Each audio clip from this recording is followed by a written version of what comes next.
ईदगाह। मुंशी प्रेमचंद। रमजान के पूरे 30 रोजे रखने के बाद आज ईद का दिन आया था। हर तरफ खुशियों की लहर थी। लोग नए कपड़े पहनकर मस्जिद की ओर जा रहे थे। बच्चों की खुशी तो देखते ही बनती थी। उनके लिए ईद का मतलब था नए कपड़े, खिलौने, मिठाइयाँ और मेला। गांव में हामिद नाम का एक 5-6 साल का लड़का भी था। वह अपनी दादी अमीना के साथ रहता था। उसके माँ बाप का बहुत पहले ही निधन हो चुका था। अमीना ने ही उसे पाल पोस कर बड़ा किया था। वह बूढ़ी और गरीब थी, लेकिन हामिद को बहुत प्यार करती थी। सुबह जैसे ही सूरज निकला, गांव के बच्चे खुशी से उछलते कूदते बाहर आ गए। सभी के पास नए नए कपड़े थे। उनके पास पैसे थे, जिससे वे मिठाइयाँ और खिलौने खरीद सकते थे।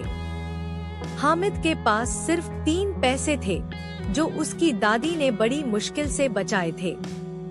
हालांकि उसके कपड़े पुराने थे और पैरों में फटे हुए जूते थे, फिर भी वह उतना ही खुश था जितना बाकी बच्चे। उसे यकीन था कि उसकी दादी घर पर उसकी राह देख रही होगी और वह कुछ न कुछ अच्छा लेकर ही लौटेगा। सभी लड़के हंसते गाते ईदगाह की ओर चल दिए। रास्ते में जगह जगह मिठाइयों और खिलौनों की दुकानें सजी हुई थी। बच्चे उत्साह से दुकानों की ओर दौड़ रहे थे।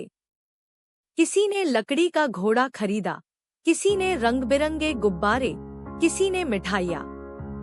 हामिद भी इन चीजों को देख रहा था, लेकिन उसने सोचा, अगर मैं पैसे मिठाइयों पर खर्च कर दूं, तो दादी के लिए क्या ले जाऊं? चलते चलते हामिद की नजर एक दुकान पर पड़ी, जहां लोहे की छोटी सी चिमटा रखी थी। उसने सोचा, दादी जब रोटियां सेंकती हैं, तो उनके हाथ जल जाते हैं। अगर मैं यह चिमटा ले जाऊं, तो उनके हाथ नहीं जलेंगे। उसने बिना किसी संकोच के अपने 3 पैसे देकर चिमटा खरीद लिया। उसके दोस्त हंसने लगे।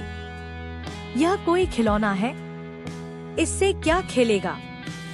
लेकिन हामिद को इन बातों की कोई परवाह नहीं थी।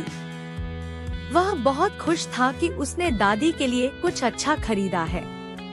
घर लौटकर दादी की ममता। जब हामिद घर पहुंचा, तो अमीना ने सोचा कि वह मिठाई या कोई खिलौना लेकर आया होगा। लेकिन जब उसने चिमटा देखा, तो पहले तो वह चौंक गई। यह क्या ले आया बेटा? उसने आश्चर्य से पूछा। हामिद ने प्यार से जवाब दिया, दादी, अब तुम्हारे हाथ नहीं जलेंगे।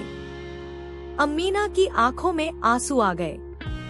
उसने हामिद को गले से लगा लिया और बोली, मेरा बच्चा कितना समझदार है।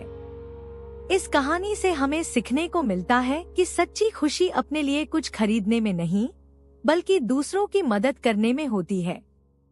हामिद की समझदारी और उसकी निस्वार्थ भावना ने साबित कर दिया कि प्यार और त्याग का कोई मोल नहीं होता।